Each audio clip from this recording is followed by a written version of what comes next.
Hello everyone, welcome to today's SAP. Today's recently we observed that many work has mentioned about the hybrid of diffusion and autoregression models for better efficiency and quality. Today's that maybe I think this is maybe the first released one that we are very happy to invite Jingyu Liu, a PhD student from U Chicago, working with Professor Ce Zhang, to talking about TiDAR, think in diffusion, talk in autoregression. He obtained his master degrees from ETH and bachelor's in NYU. He is working mostly on foundation code and long context models, inference efficiency, scaling training, and diffusion language models. He has also spent time at NVIDIA, Meta, Together AI, and ByteDance before during his research. Let's welcome Jing for today's talk. Yeah, thanks a lot for Xingyu's introduction and everybody's time to come here. So I'll talk about TiDAR, a recent work that we released from NVIDIA. And then throughout the presentation, feel free to interrupt me with any questions. I think we'll also leave a little bit of time at the end to like for more general questions and so on. Okay. Yeah, I'll skip this one. Thanks for the awesome introduction. I'll jump directly to the presentation, I guess. So for TiDAR, it's called Thinking Diffusion, Talking Out Regression. And the goal here is to sort of understand whether it's even possible to combine autoregression and diffusion in a way that we obtain both the benefits from both worlds, namely high quality from autoregression and also the potential parallelism that we can get through decoding.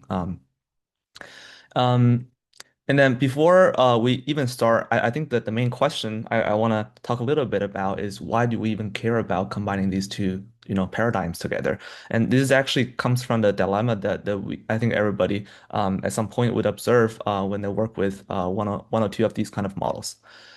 So we all know that autoregressive models or AR, they excel at quality because most often like language is causal and then the autoregressive paradigm really resembles how language modeling is done. So that is like the most natural way of doing that. And also from the chain factorized probability, it becomes really easy to model the left to right ordering. But as we all know, like when we actually start inference, for every single sample, we only generate one token at a time in the most native fashion.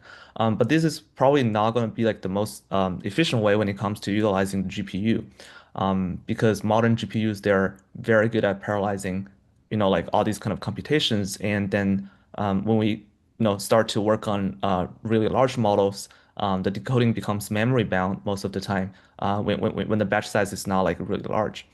So the thing is, if you're not like an inference provider, or you're just working on like the workflows where you care mostly about the per request latency, the AR models they're not exceptionally good at this unless you start to do more like batching up or doing tensor parallelism. On the other hand, diffusion models, they hold the promise of parallel decoding, but this one usually comes at a cost. The reason is because when we do, parallel decoding, we actually introduce a very strong assumption on the independence between tokens. So let's say if we take a look at the illustrations on the top, we know that when we start to decode multiple tokens at different positions in parallel, these tokens do not necessarily know what the others are, like especially after sampling. So there's this kind of independent modeling aspect that we have to assume in order for achieving this kind of parallelism. And this one usually results in degraded quality, especially when we start to degrade increase the number of tokens we want to generate per model forward. And therefore, that's why sort of this kind of dilemma actually sort of motivates the design of TiDAR, which is trying to like basically see if we can do something that can maintain the quality of autoregression, but at the same time also fully utilize the compute power from GPU, the parallelism that we can achieve. Okay. So on the high level, TiDAR is basically a sequence level hybrid architecture. And it does two things at the same time. So first of all, it'll be able to draft tokens in parallel, and that is what we call thinking. 'Cause, like similar to speculative decoding, these drafts they're not finalized until later, like until later on in the next step, we start to verify that with autoregressive manner.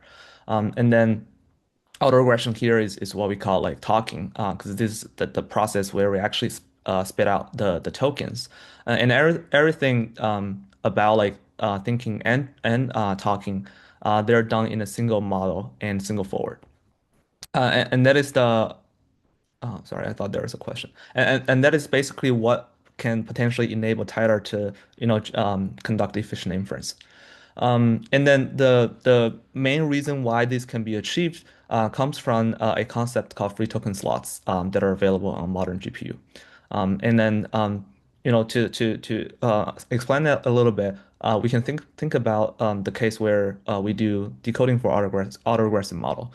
So in a single forward, the AR model would be able to take the result from last step and then do a single forward and then get the prediction for the next token. And then this would have a latency that's specifically associated with that operation. But then for like if you're running a model on GPUs, it is very easy to get like similar latency if you are sending multiple tokens, let's say K tokens into the forward, if the K is the number K is wisely chosen. And to see that in a benchmark setting, like how that is how that actually looks like or feels like. We can take a look at the plot over here, where we have like three of the subplots, and they're referring to like different subroutines of a transformer forward. So on the top we have the MLP and attention in the middle, and finally at the bottom we have like all the latency aggregated across layers and these two like main routines. On the x-axis, we have essentially the token slots or the number of tokens we want to send to the model forward. Um, if we take a look at the point on the far left, this is basically saying we send one token to the model forward. That's what AR models are doing. And then this one ha has a corresponding latency with it. But then when we start to increase the number of tokens to like 10 or even like 100 in the log scale, um, sorry, in a exponent scale, we can see that the latency is not drastically increased until we hit a certain number of tokens, right? Like the reason is because GPU is really good at parallelism, and also we have to load the weights and KV cache during the process. And then that makes the roofline model in a way that we can actually send more tokens without increasing too much of a latency. And then the question really becomes, if we were able to do this, or basically if we were able to do more computation during the inference in a single forward, can we actually take advantage of that and achieve more speed up for decoding? And this is actually what makes TiDAR potentially fast under the hood. Um, so I'll first start to introduce the architecture of TiDAR and how we actually train these models, and then we move on to like the decoding phase where most of the complexity actually happens. So for these papers specifically, we're training TiDAR by initializing it from like pre-trained AR models, like for example Qn 2.5 and Qn 3, and then we conduct continued pre-train with a combination of AR and diffusion loss. So this is something that's especially important compared to like prior diffusion models like Dream and Lada's or even like block diffusion. And then the key thing that we do for training is mostly about like creating a special mask where we only want certain tokens to attend to certain regions in the sequence, and that's what makes it possible to do like sequence level hybridization. If we take a look at the right, this is a visualization of the training mask that we use for like continued pre-train, and then we have the um, let's see. Could you address the potential latency hit from MOE when using TiDAR due to needing to load more expert weights from HBM?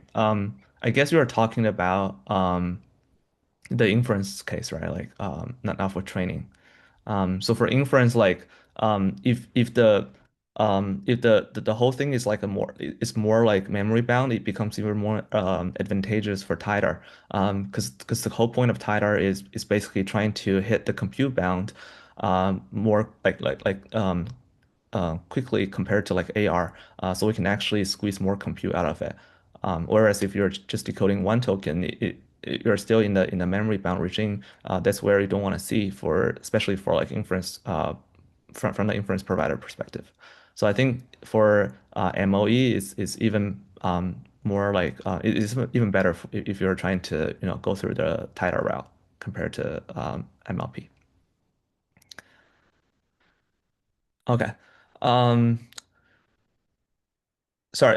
So in this case, we would have a clean sequence from the training data, namely A to F, and then the first thing we will do is to duplicate the context that's the six tokens over here. But instead of like doing the normal corruption strategies that pure diffusion pure diffusion does, where it sort of basically randomly decide whether we want to, corrupt a token or not. We're basically making everything mask tokens. And I'll explain why later on that we choose this route. And then we'll also duplicate the position IDs. So each position in the corrupted sequence would correspond to a token in a clean sequence. And then the first thing that we want to do is to reserve the causal attention mask between the clean query and clean keys. So that's where the top left corner, like the top left corner mask is doing. And then after that, we will also have a hyperparameter called block size. That's the same thing that we do for block diffusion. And in this case, we're visualizing the example with a block size of 3.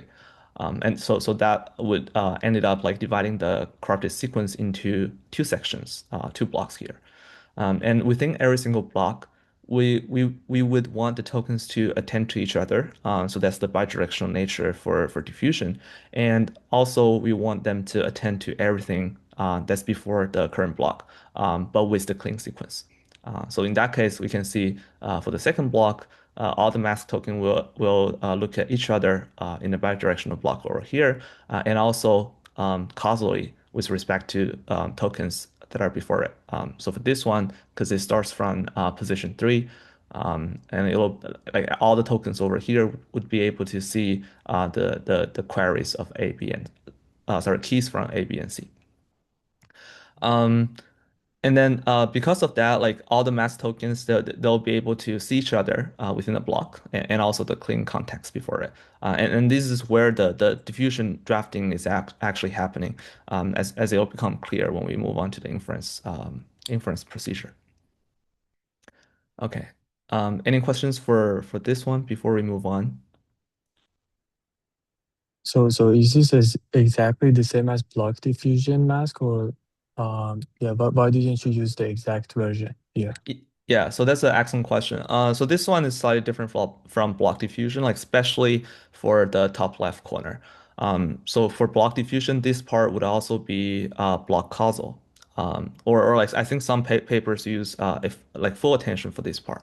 But the reason why we opt to use like causal, part of it is because we were inspired by the work called SBD, that's set block decoding. But the main reason behind using a causal mask for the clean context is because we are able to calculate the loss for all these clean tokens. If we're using some kind of like bidirectional nature, be a block causal or like full attention, there'll be label leakage because like for A, you'll be able to see the information of B, right? Like from the input, and you are not able to calculate the loss on that because you already know like what B is.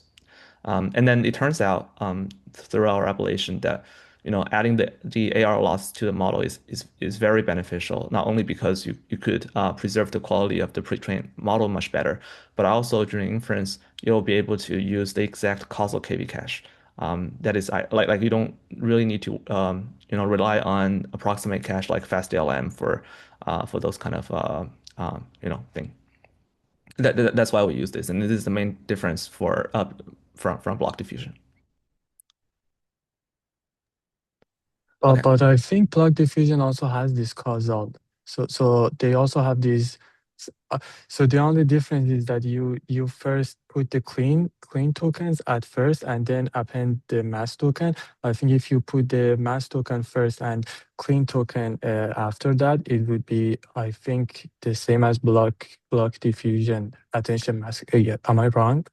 So for the corrupted blocks, it's actually causal with respect to the clean context. That's what I'm showing over here. But when it comes to like clean to clean, like that's essentially like the this part. Like I think in the block diffusion paper, this part is on the bottom. But that one is block causal instead of fully causal. So you would have like let's say this one would be like this part you would have you would have it'll be true for the attention mask, so on for this one, so on for this one. So you'll have the same number of same block size for the clean part. Oh, gotcha. Thank you. Yeah. And another difference is block diffusion. Like for the block diffusion, you would also corrupt the sequence with some kind of strategy, like let's say just random corruptions or whatever. But for us, we opt to use like full masks for all of that. Okay, that's a great question. Let's move on to how we actually do decoding, and that'll give a very clear idea for why we do fully causal for the clean to clean context, and also for the full masks of the corrupted sequence. But before, as I said, there are multiple reasons why we do this design, and they can potentially provide a lot of advantages compared to pure diffusion and block diffusion. And then the first thing is since we use a full mask strategy, there's no need to find a sophisticated masking paradigm here. Like you don't have to do like some kind of position aware scheduling, so that like for example you can mask tokens that are like more aggressively for tokens that are at the beginning of the block compared to like tokens at the end of the block to sort of resemble the semi-AR nature when you actually do threshold-based decoding. And the second thing, which I think is more important, is the loss density when it comes to training. So we all know that for normal diffusion, like Dream, Lada, or even block diffusion, we use this like random masking paradigm so that for every single floor, you're only calculating the loss on a subset of tokens in the context. So if you're training with 4K, 8K, 4K, for example, on average, you would only calculate loss over 2K tokens, right? And that would become less efficient compared to AR, where you're actually calculating losses at every single position in the whole context. Um, and then TiDAR, on the other hand, is actually even denser in terms of loss calculation because every single token you would calculate loss for the next token prediction objective, but also you're calculating the loss for the diffusion objective.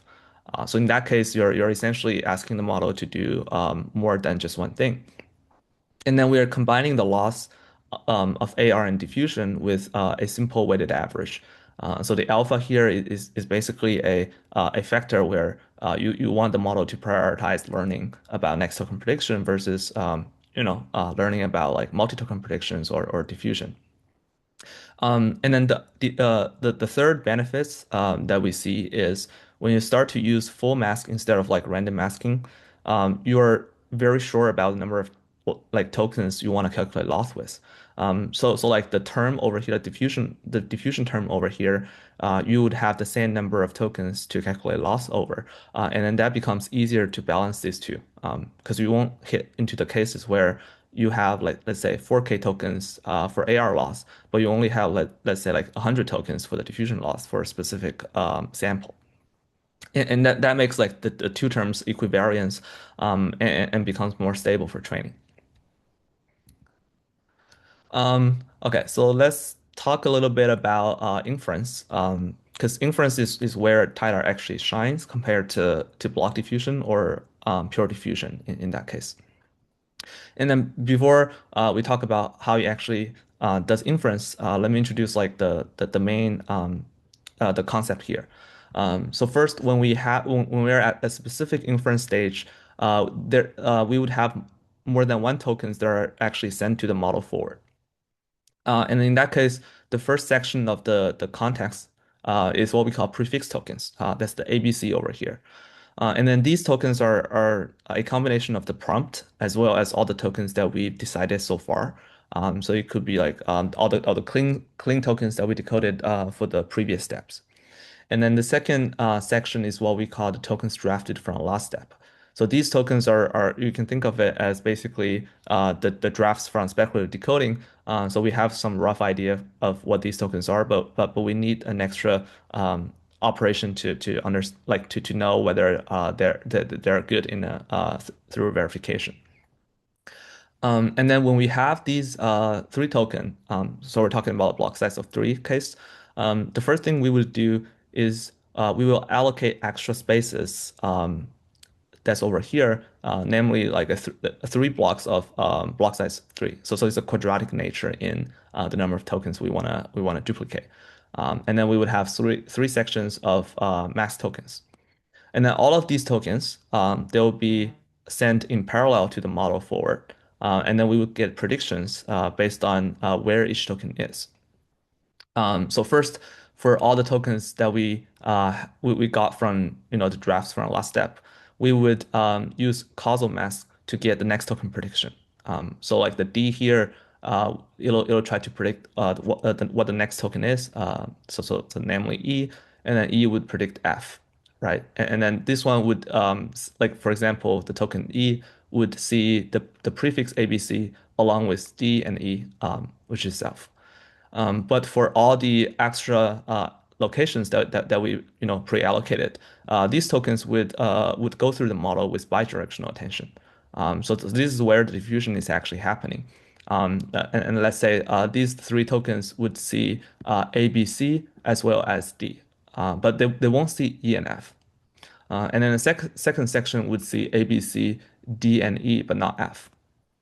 And then the reason why we're doing that is because we want like each different section to answer the question of, okay, so if we know that the prefix token plus a prefix of the tokens that we drafted from last step are correct, what's going to be the next three tokens? Like this is where the drafting is happening. And then in that case, no matter what token we accept from the from this part, we would have the corresponding new drafts for the next step. And in that case, this is the what TiDAR is doing in order to achieve parallel verification and drafting in a single model forward with a single set of model weights. And all of these can be simply implemented with a special attention mask over here. But I won't get into too much detail over here. But it's like conceptually very simple. Let me show you guys an illustration of how this one is actually doing. So hopefully it becomes a bit more clear. So we have prefix token here, and then we get the tokens drafted from last step that are waiting for verification. And then we start to duplicate the mass tokens, send everything to the model at once. And then this one would tell you like what the attention fields are for each tokens.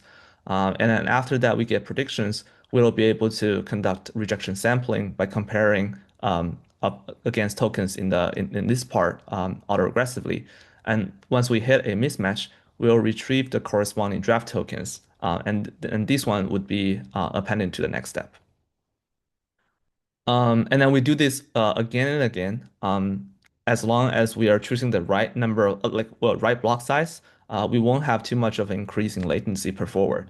But in return, we would be able to, generate more than one token per model forward, and then that's where the efficiency actually comes from. To see like how fast the model can actually run on the A/B scale, we also created illustrations over here where we compare TiDAR A/B with QN3 A/B base to generate 512 tokens for specific prompts.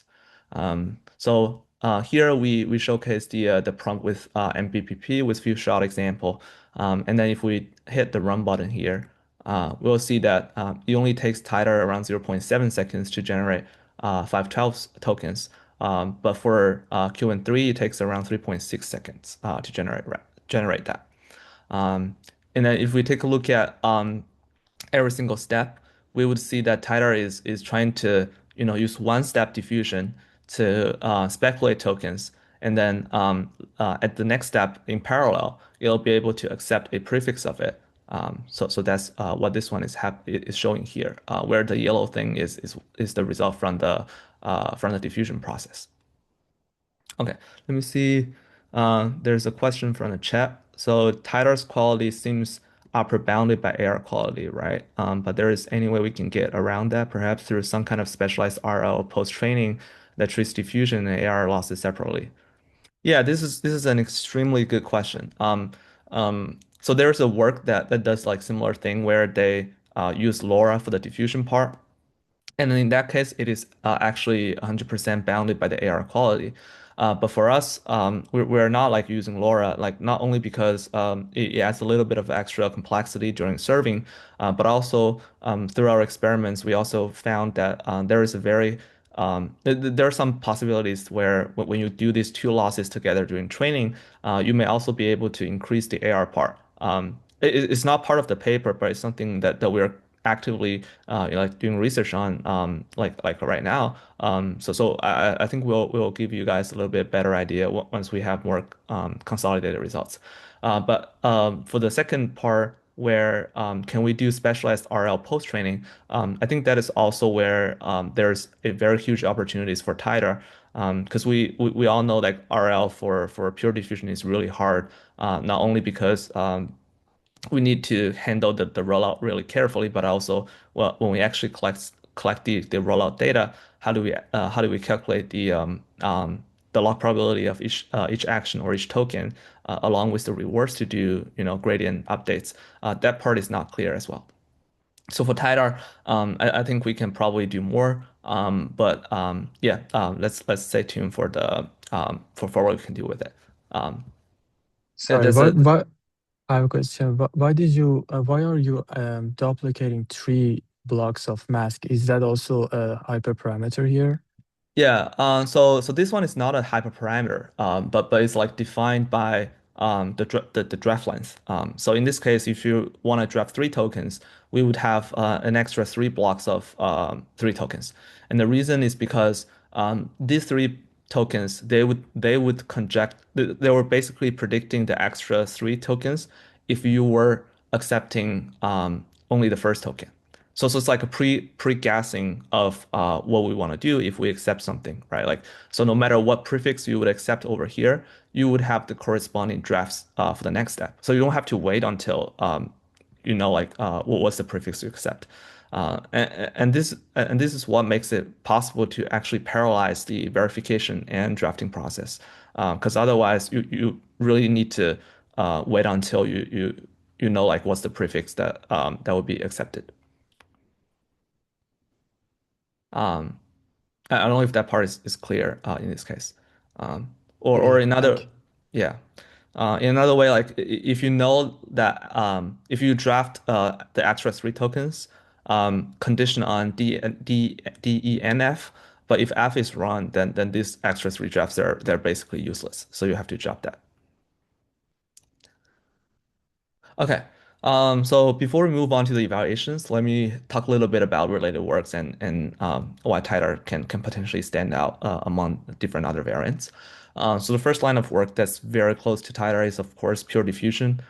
So we have things like Dreamman Lada. We also have MDLM and block diffusion. But the thing is, these methods usually get worse results as you increase the parallelism. So there's a very clear trade-off as to whether you want to prioritize quality or latency. And then another line of work that's very similar to us is speculative decoding. And TiDAR is basically a self-speculative framework, to be honest. And it's using like a one-step diffusion to achieve this parallel decoding and drafting process. And then as for speculative decoding, I think a very good way to understand TiDAR is to understand that through how the drafting is actually done. So if we take a look at the left big column here, we're talking about how the drafter, how good the drafter is compared to other works. For example, for the classic speculative decoding, the drafter is a separate module compared to the base model, and that would result in relatively low drafting capacity because we have to worry about whether the drafter is good enough to produce response like the draft tokens that will be accepted by the base model. And then Eagle 3 or DeepSeek MTP, these are like semi in between where they would take the hidden states from the base model, and then that would result in slightly higher capacity with the draft model, and therefore potentially higher acceptance rate. And for TiDAR, we're completely rely on a single set of ways to do both verification and drafting. So that theoretically would give us the highest capacity for drafting. So that's like the potentially higher upper bound for acceptance rate, as we can see later on in the experiment. And then the second aspect is how the drafting process is actually done. And then there are also two like different things to discuss. The first thing is the drafting process itself actually parallelizable? So for the normal spec decoding, we would still need multiple iterations of the AR in order to generate, let's say, n drafts. And then for Eagle 3, if you're doing like tree verification, you would need fewer number of steps to generate that. But it still takes like some number of autoregressive iterations to achieve that. But TiDAR is doing one-step diffusion. So that's another potential source of efficiency gains from that. And then second thing is once we have all these draft tokens, um, is the verification like does the verification has to wait until we finish all drafting, and then does the next step of drafting is to wait for the verification. So in that case, spec decoding, no matter if you're using a single draft model to generate one hypothesis, or if you're using Eagle for tree verification, these two processes are actually sequential. So you would have to wait until you finish generating all the drafts and do verification and do drafts again. But for TiDAR, we can do everything in a single model forward. But of course, we have to spend a little bit more extra compute per forward. But this one could potentially not give you like a really big burden for latency if you choose the block size wisely. So you take full advantage of the free token slots that we mentioned before. Okay. Um, before talking about the actual numbers, I also want to give a slide a little bit about the perspective from the inference perspective. Because like a lot of people care about like how do we do inference? Can we actually is TiDAR like trying to replace AR or spec decoding? And then my answer is no. I don't think TiDAR is going to directly replace AR. But I do think they can serve different serving scenarios or requirements. So if we take a look at the spectrum over here, from the inference perspective, we would have applications where we want really high total throughput.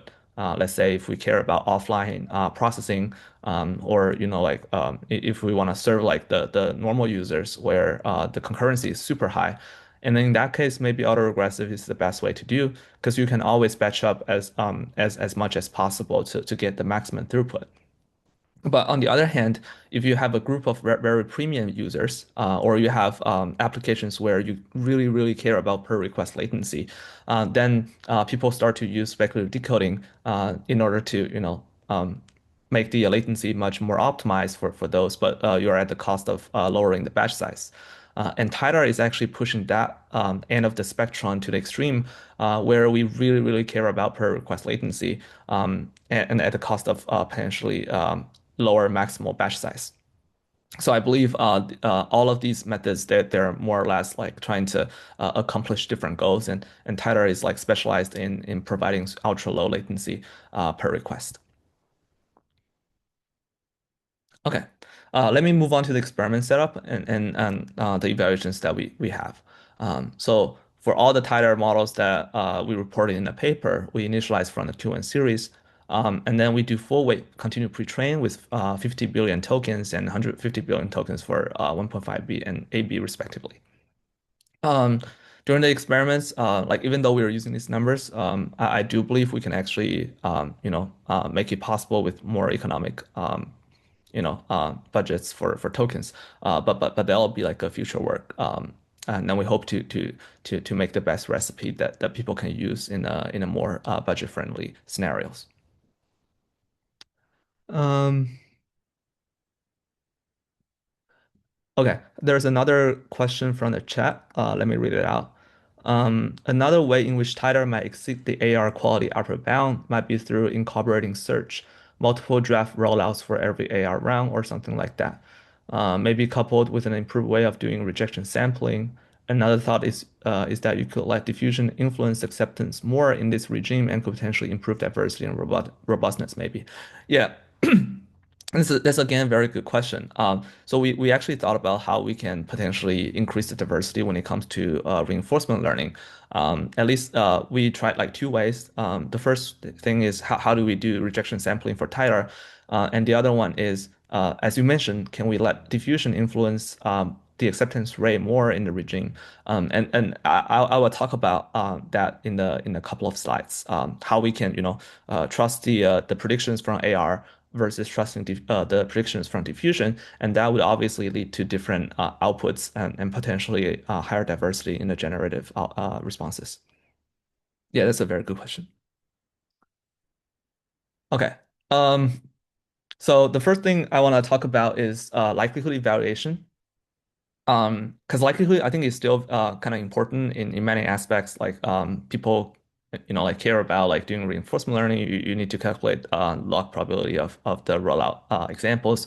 Also, you want to do like model studies or even do like multiple choice questions. But as we all know, evaluating likelihood for pure diffusion model has always been under debate. Because it's not clear how we can do that in an efficient and fair way compared to AR. Because usually the practice is if you want to calculate likelihood for diffusion models, you would need to get a prompt and a response. You corrupt the response multiple times, so that's multiple Monte Carlo samples. And then you only calculate the likelihood at the position where you mask the tokens, and you average the likelihood across different Monte Carlo samples to get the final likelihood.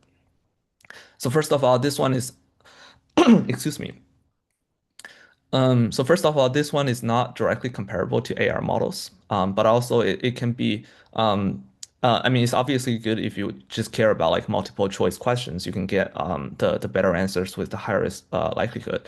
But even in this case, it's really costly to do that. Like people usually use at least like 64 samples in order to get a relatively reliable estimate of the likelihood. TiDAR, on the other hand, it doesn't really need that kind of Monte Carlo samples to estimate likelihood, because TiDAR is essentially having two mode where it can do like AR or it can do AR plus diffusion during inference. So for likelihood, we just use a single forward pass in AR mode with the causal attention, and that actually relates back to the original question where um, like the question really is like why do we use causal mask for the clean to clean context? And this is one reason why we're using that. Not only because we can calculate loss on the AR, but also we can evaluate likelihood by just setting everything to causal, and then we can just use single forward to get the likelihood estimation. So if you take a look at the likelihood result, we have two parts of the table where on the top we show the results for a relatively smaller model, so this sub 2B, and then at the bottom we have models that are above 4B. So one thing I want to mention a little bit is for all the diffusion models like block diffusion, Dream and Lada, we're using 128 Monte Carlo samples to get the likelihood, and then for AR model and TiDAR, we only need one model forward to get likelihood. So that's like the main difference there. And then we can see that for the small model, we get an average of 64 compared to the model that we initialized TiDAR from, which is Q1 2.5 over here. So we see that these numbers are very close to each other. We get maybe around like 1% drop in likelihood quality compared to this one. But again, we're still much better than block diffusion, even though we only spent like 1/128, the compute budget to calculate the numbers. And then moving on to the AB results, the AB TiDAR is initialized from Q13, so this one is probably a good baseline to compare with. And we can see that for AB, TiDAR is pretty good compared to the baseline, and it's like outperforming all the diffusion counterparts like Dreamlada and block diffusion over here. Mm,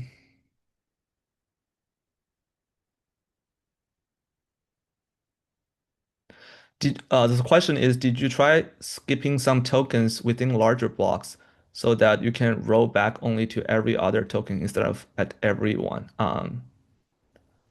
Actually, could you elaborate that, or I'm not sure I understand the question. Are you talking about the reinforcement learning rollouts, or what was um, the context? Okay, for normal inference, skipping some tokens within larger blocks. I think right now we are not skipping any computations at the moment. Because the goal here is we want to see like if we can use more compute, what's the maximum speed up we can get. I guess we were talking about the potential like limitations where we actually need to forward more tokens over here, right? Um, like we actually had one idea which I call subquadratic decoding, where instead of like doing drafts for every single prefix, we can maybe do drafts for a prefix with a like by jumping of a length of two or maybe more. In that case, the number of tokens the number of extra tokens would be drastically decreased. But the problem is, let's say if you accept a token out of 16, where 16 is the block size. Um, and then you don't have the corresponding drafts for a prefix of length 8, then you would fall back to, let's say, a prefix, the drafts for a prefix of 4. So in that case, you would still have the corresponding drafts for the next step, but the problem is you are wasting the extra 4 tokens that you could have accepted in that case.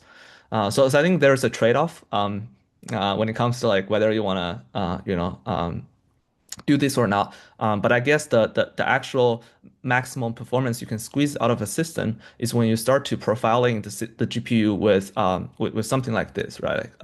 Something like this. So you get some understanding of what is the best block size that I can use, or whether I want to skip certain tokens for drafting.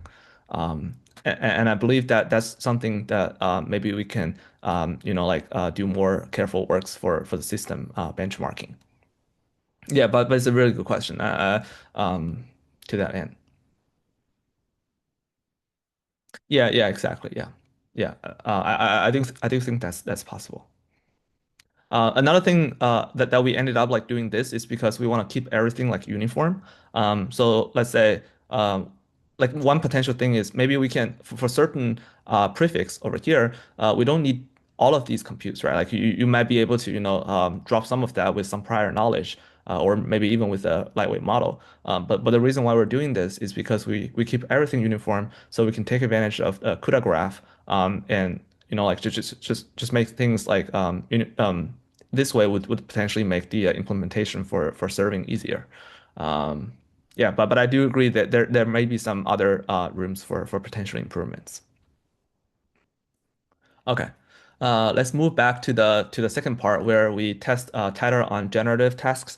So generative is very important. So we want to know how TiDAR performs compared to AR and diffusion. And in this case, I also want to mention that for all the diffusion baselines, block diffusion, Dream and Lada in this case, we're decoding one token per model forward in order to get their best quality possible. And in the next couple of slides, I'll also show like the trade-off when you start to use threshold decoding. So that's where the efficiency comes from. But for now, if we focus on the quality upper bound alone for these baselines, we're just doing one token per NFE. So if Sorry, we take a what's look, the block size in the in block diffusion model here? yeah. So I think so for block diffusion, I think we're using 16, and TiDAR we're using 16 as well. But for this one, I think we try like up to 128. It doesn't make too much of a difference if you are decoding one token per forward. I think so the block diffusion model here is 4B. Do you think that's a fair comparison? And even the 4B model is very close to your 8B checkpoint, right? So do you Yeah, think if we have a 8B block diffusion, would that be the TiDAR? yeah. Let's see. I think for this one, we I don't I think the reason we put 4B here is because I think it was just the time of like running out. Like we don't have time to train like block diffusion. Another thing I want to mention is block diffusion here that we're using exactly the same recipe. Um, so we train this with the same thing in order to be fair against TiDAR. But I think for 4B like the for AB like even for AB the quality should be slightly below a TiDAR. That's my feeling. But I think we'll probably add the results for AB later on. Uh, Okay, yeah, so you think 8B block diffusion and 4B block diffusion would have the similar result? I mean, obviously, like AB would be slightly better, I suppose. But I don't think it's to the point where it can it can beat TiDAR in that case. Okay. That's my feeling, yeah. And that actually results from the smaller smaller variance here where it if we take a look at the smaller 1.5B case, like all the training recipes between these two are the same. And then block diffusion is decoding one token per forward, and that results in an average of 38% in quality. And TiDAR, we are decoding based on how many token that the TiDAR decides to decode. So in this case, we're decoding an average of 6.5 tokens for human eval, with an average of 7.45 tokens per model forward. And that one gives us around 44% in quality. Are you also using block size 16 there Yeah, in the, okay.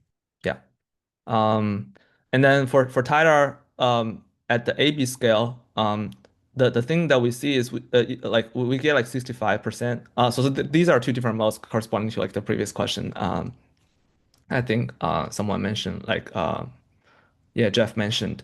Can we like rely more on the prediction of AR and diffusion? I can talk about how we actually do that, but trust AR is more about like we trust the predictions of autoregressive forwards, and diffusion is we trusting predictions from the diffusion part. And then we can see they already give us slightly different results, but they're having the same cost for inference. And then for the better one, like we achieve 65% compared to the baseline 68. So we do have some drop in quality, but in return we get around 8 tokens on average for per model forward. So one thing that we think that is the reason behind the drop is because this one we haven't yet studied too much about the recipe for the larger scale. So we use the same recipe with the 1.8, 1.5. So we're currently trying to see if we can bridge the gap on the AB scale to match the baseline over here. Okay. So that's for decoding one token per NFE. And then now we're comparing again like comparing different methods when we start to play around with different trade-offs for efficiency and quality. So NFE is model forward, or like in this case is network function evaluation. It's just model forward, but it's like a name commonly used by diffusion folks. Okay, so in this plot, we have all the smaller models that are depicted with the blue dots over here, and then we have the yellow ones for AB models. So on the top, for every single block, we would have the relative speed up in walk clock time. So for now, we are talking about PyTorch implementations, and then like the throughput, like relative throughput improvement is like denoted by how fast it can run compared to the AR baseline. So for here, we compare TiDAR 1.5B with block diffusion and its baseline QN 2.5, 1.5B.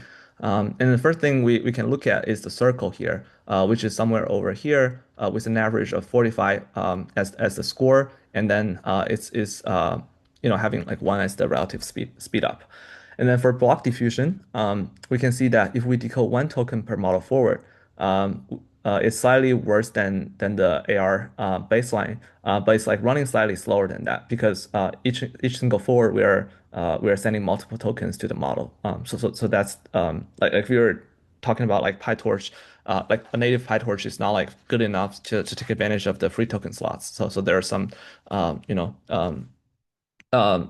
slow down when it comes to just decoding one token. But if you choose to decode multiple tokens, so this is the best trade-off that I found when we sweep over different threshold. I have another plot where I actually show like all the parameters that we search for. But this one over here is the best in terms of trade-off that I found.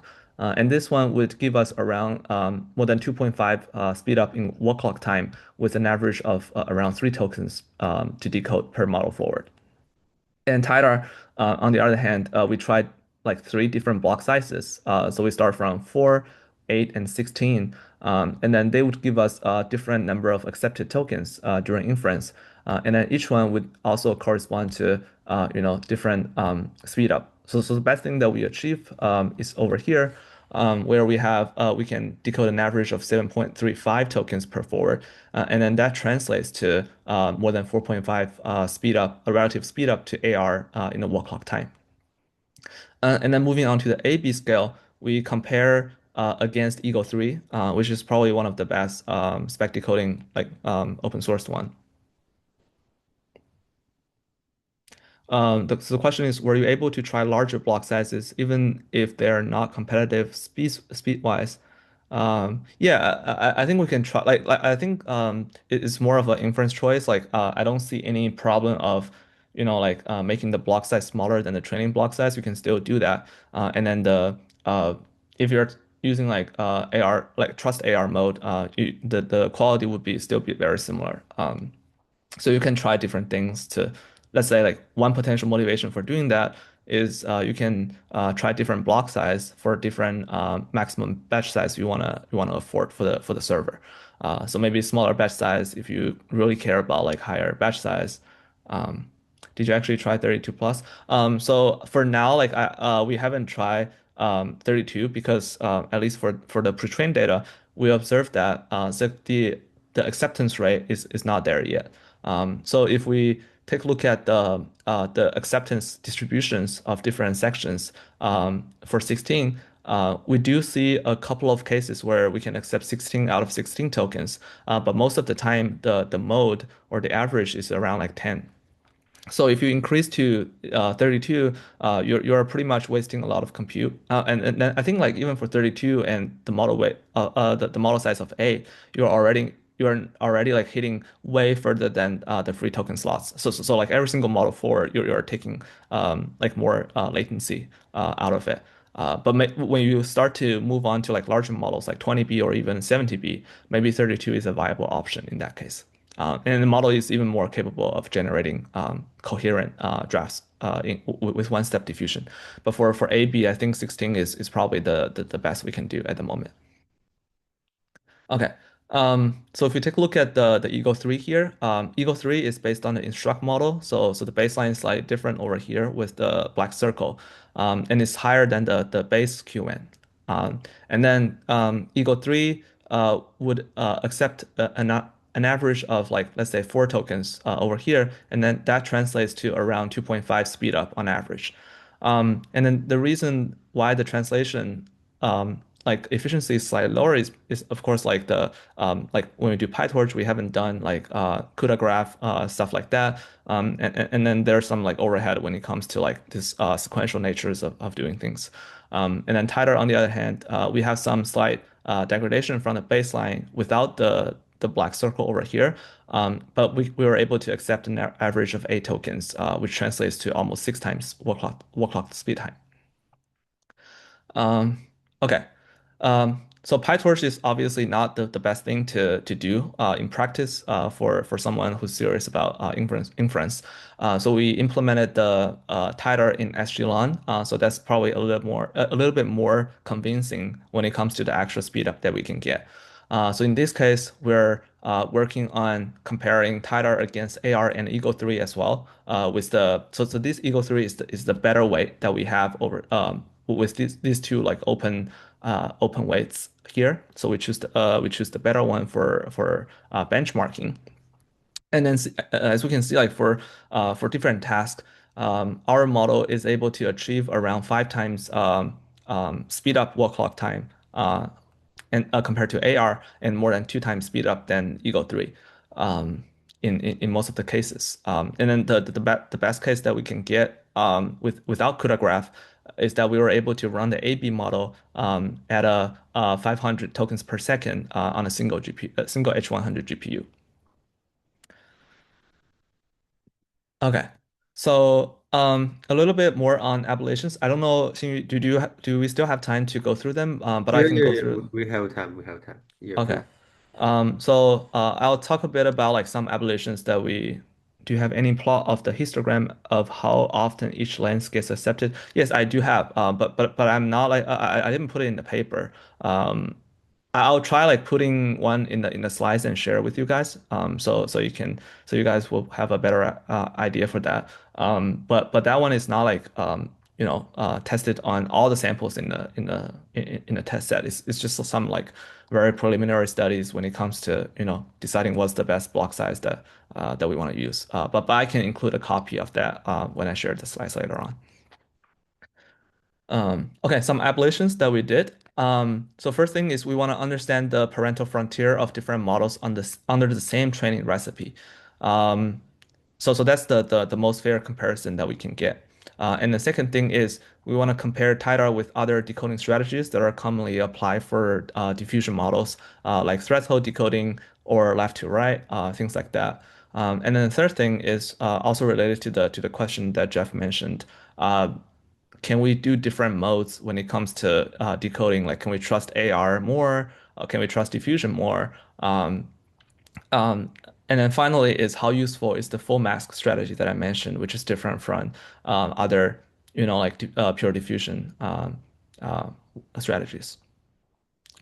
Um, okay, so the first thing is the parental frontier under the same training recipe. So in this case, we are comparing against AR and AR fine-tuned version and block diffusion, as well as TiDAR with different block lengths and masking strategy. So if we take a look at the average here, first of all, we have two baselines we care about.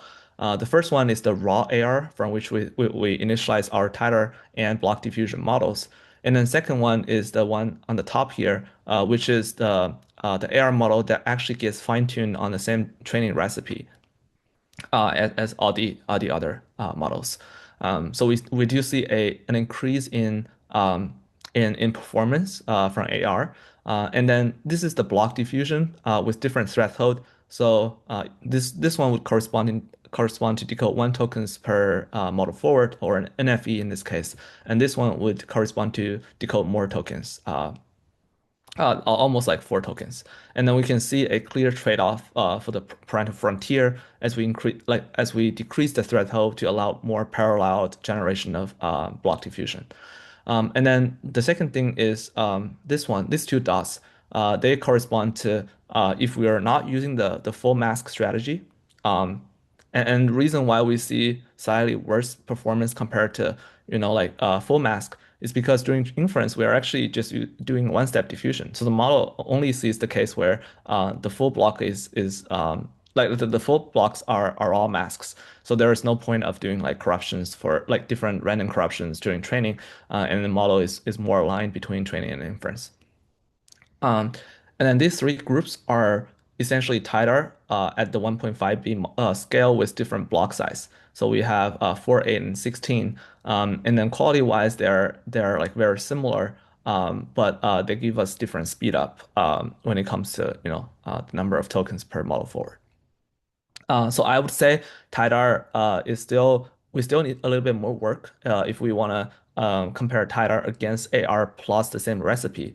But in that case, like if we can find a better one, we might be able to bridge the gap over here. But even in this case, we're delivering, excuse me, quite a bit of an increase in terms of number of tokens per model forward. Another applications that we did is comparing TiDAR's decoding, namely the parallel drafting, with other commonly used strategies for pure diffusion. So we have the maximum confidence as the metric to decide what tokens to decode. And in that case, we did like we make it so that it generate one token, decode one token per forward or two tokens per forward. And then we also did left to right generations with one and two as well. And finally, we swept over the threshold by which we use the confidence to do decoding. And in and in like all of these above cases, we can see that TiDAR when it starts to decode in its own fashion, it generates an average of a lot more tokens than if we were using like confidence or left to right or even or even the max token like the greedy version here. And then we can see that the quality is still like outperforming all of these.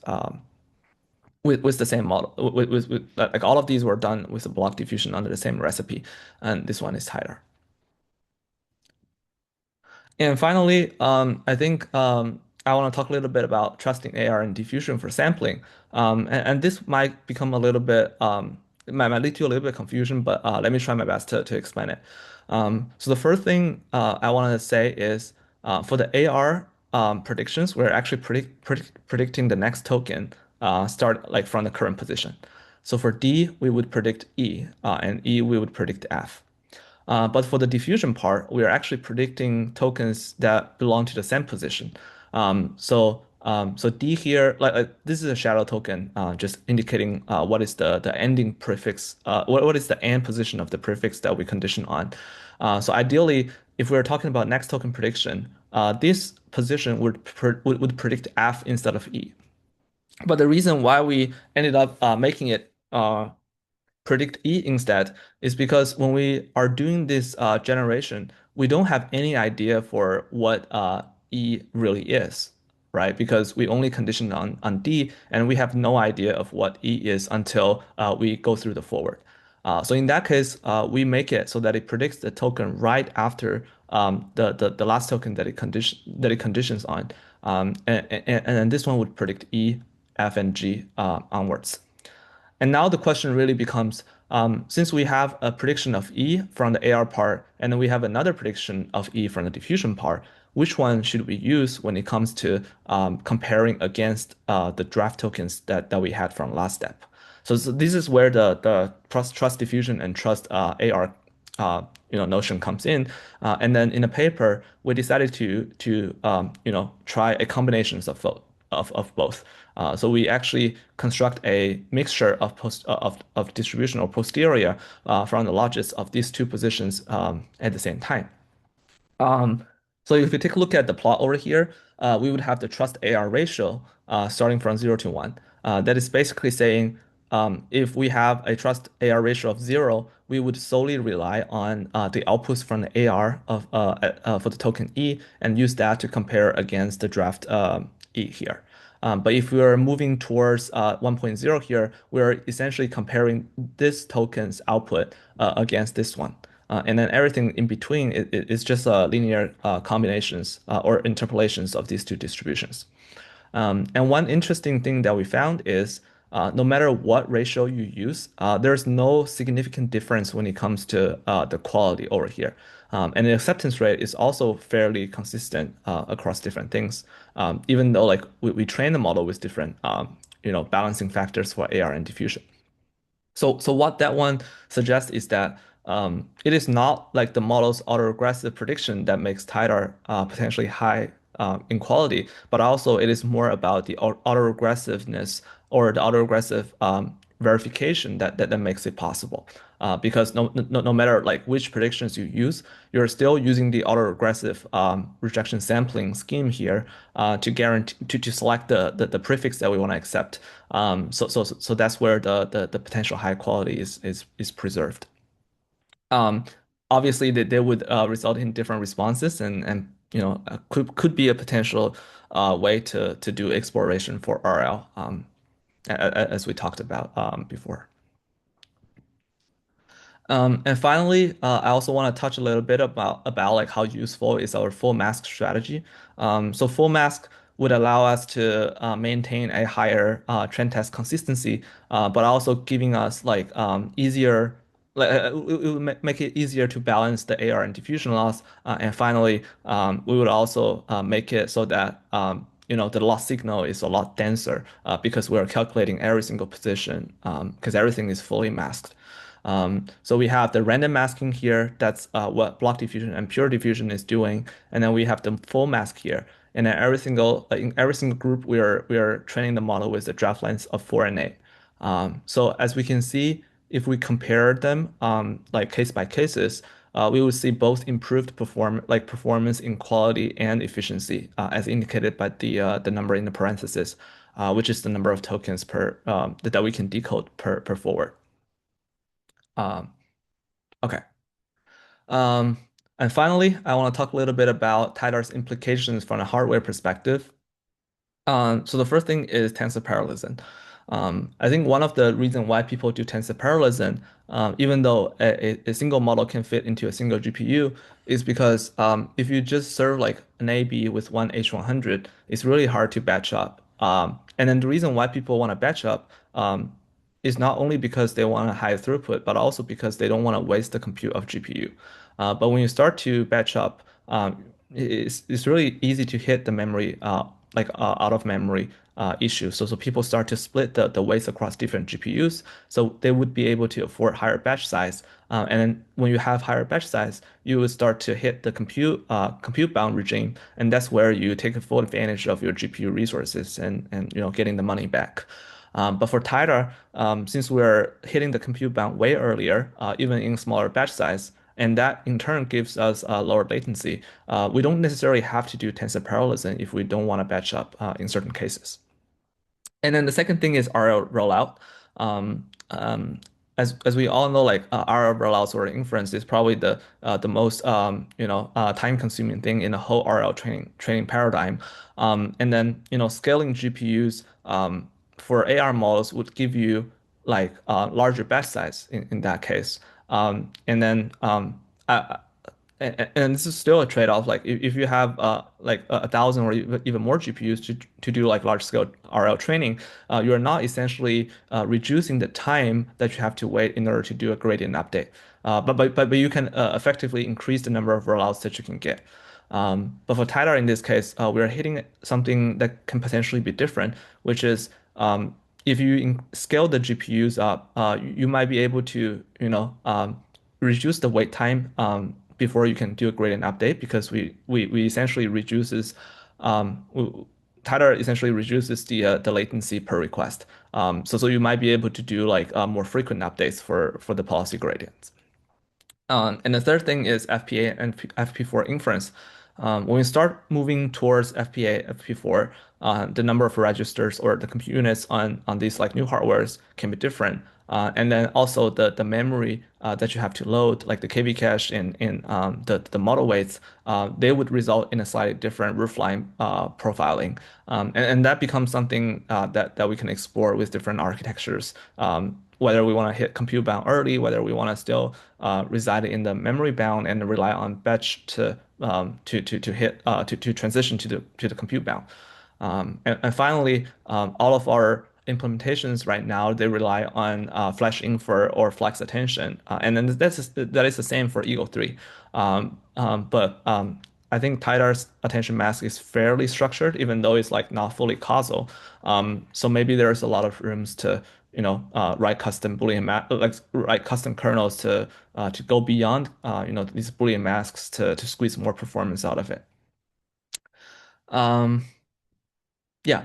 And finally, a little bit more about limitations and also some of the things that we want to work on onwards, which is can we like design better recipes to bridge the quality gap at larger scale, A, B, and beyond. What about batch size? What is the maximal affordable batch size we can do for TiDAR? And the third thing is long context extension. So TiDAR is not good enough in the sense that we still need to double the sequence length, and that comes as a cost. So can we do special sequence parallelism or like in what specific stage of the whole training process do we need to train the model with TiDAR, with TiDAR paradigm or training framework in order to preserve the speed up and quality. And finally, some system optimization, especially on the inference side.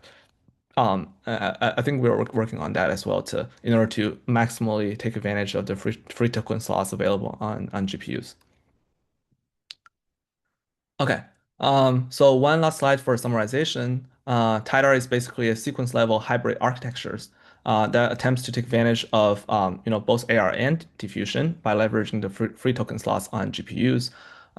We show that TiDAR can significantly close the gap in quality with AR with decent speed up, and it outperforms open source diffusion pure diffusion models, and it supports exact KV cache.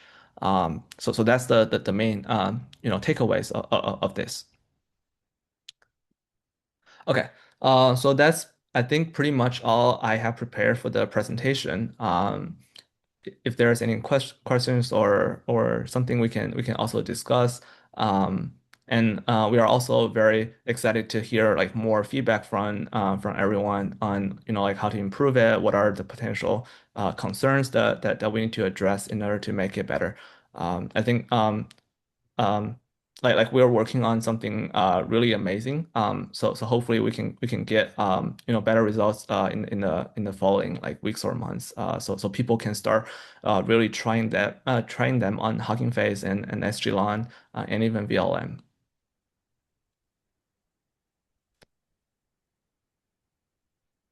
Yeah, if you have any question, feel free to ask now. Yeah. Yeah. Maybe I can ask one question. I think one concerning one I compared with multi-token prediction or spectacoding is that about previous methods such as the Eagle, they only use maybe the last few layer hidden representations. Yeah, so they have a lightweight maybe multi-token predictor, something like this.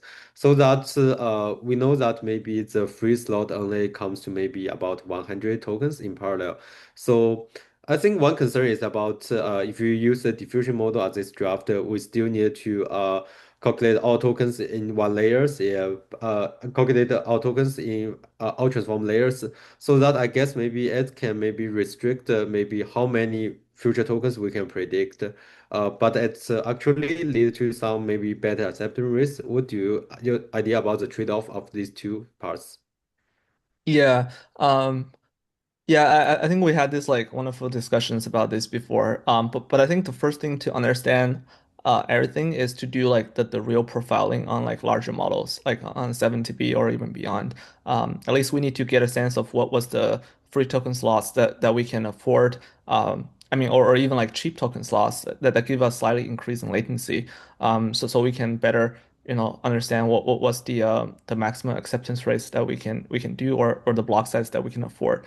And I think other things we discussed before include like can we do like early exiting for these kind of models so we don't necessarily have to go through the full pass, or even the idea that's mentioned in the chat, like can we do more efficient like drafting, like especially when we move on to like 32 block size and beyond, can we like jump certain positions so we don't necessarily have to do like everything in a single forward, especially like if we know that we're doing one-step diffusion, like predictions that are closer to the clean context, they're potentially more reliable compared to tokens that are further away from the context. So maybe like in later contexts, we can do a little bit of a jump. So we become like sub-quadratic instead of like fully quadratic to reduce the number of tokens we need to send to the model. Yeah, I think those are potential things we can try to make it better. Yeah. I just think maybe this is maybe one potential limitations. Yeah, or improve production. Yeah. Yeah, right. And another thing is, I think for CodaGraph, like I did implement it, but I don't think I'm not like fully squeezing the benefits out of it, or maybe like for A/B TiDAR with block size 16 is already like compute bound, like so the overhead of kernel launching they're relatively small compared to like the actual compute that we do. But that remains that probably requires a little bit more careful study to do things, or even do like mega kernel stuff if we know how to do it. Um, I see. I see. This makes sense. Yeah, because I think both mega kernel and spectral coding are used for small batch size. Yeah. yeah, yeah.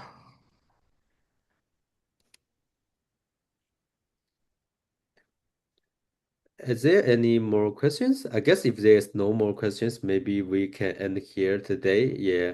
Thank you very much for today's talk. Yeah, it is very amazing. Yeah. Yeah, thank you everybody for coming here. And also the amazing questions that I see during the presentation.